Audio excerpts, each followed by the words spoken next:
مقام پر ہم تشریف فرما ہے. اس مقام کو اس جگہ کو چہار امامزادے کے نام سے جانا جاتا ہے. اس جگہ ہی کو چہار امامزادے بولا جاتا ہے کیونکہ یہ جو آپ زری دیکھ رہے ہیں یہ مقام وہ ہے کہ جہاں پر چوتھے امام کے 4 فرزند دفن ہیں. 4 فرزند ایک ساتھ. ایک کا نام محمد ہے, ایک کا نام حسن ہے, ایک کا نام حسین ہے, ایک کا نام محسن ہے. یہ چاروں جو ہے ہمارے چوتھے امام کے فرزندوں میں سے تھے. اور ان کی تاریخ جو علماء نے بیان کی ہے, ان کی تاریخ یہ ہے کہ یہ چوتھے امام کی جو ہے چوتھی نسل سے ہیں. یعنی چوتھی نسل سے, ہمارے چوتھے امام کے چوتھی نسل سے ہیں.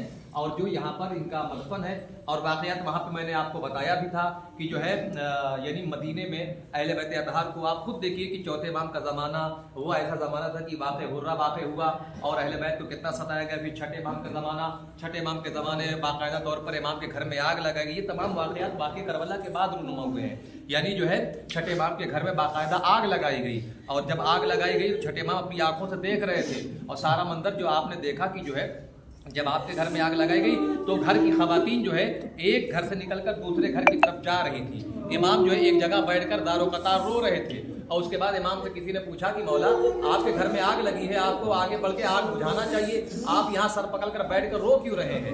امام نے کہا کہ یہ جو میرے گھر کی خواتین گھر سے باہر نکل کر ایک گھر سے دوسرے گھر میں جا رہی ہیں یہ مجھے واقع کربلا کی یاد دلا رہی ہے. امام سے لوگوں نے پوچھا کہ مولا کیا یاد دلا رہی ہے؟ امام نے کہا کہ میرے گھر میں آگ لگی ہے, میرے گھر کی خواتین ایک گھر سے نکل کر دوسرے گھر میں جب جا رہی ہیں تو میرے گھر کی خواتین کے سروں پر ان کی چادریں سلامت ہیں. لیکن میں دیکھ رہا ہوں کربلا کے میدان میں جب خیموں میں آگ لگی تھی اور بیویاں ایک خیمے سے دوسرے خیموں میں جاتی تھی تو زینب و ام کلثوم کے سروں پہ چادریں نہیں تھی. اب آپ سوچئے مدینے میں کتنا ستایا گیا ہے. یعنی جو ہے بی بی زہرا کے زمانے ہی سے گھر میں آگ لگائی گئی اور اس کے بعد پھر چھٹے امام کے گھر میں آگ لگائی گئی. یہ تمام واقعات یہ اس بات کی دلیل ہے کہ اہل بیت اطہار کو مدینے میں ایک پل بھی سکون نہیں لینے دیا گیا, جس کے سبب سے ائمہ کی اولاد جو ہے وہ مدینے سے نکل کر ادھر ادھر جو ہے وہ ہجرت کرتے گئے اور آج بھی بہت سے مقامات پر ان کے جو ہے روضہ مقدسات موجود ہیں. میری محترم بہنوں اور خواتین, بس 2 جملے صرف.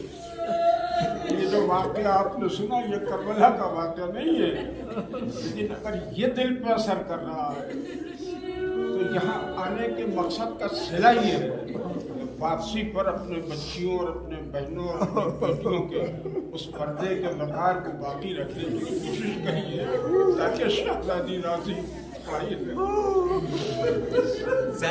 السلام علیکم ایھا الصادق الازکیاء الطاہرون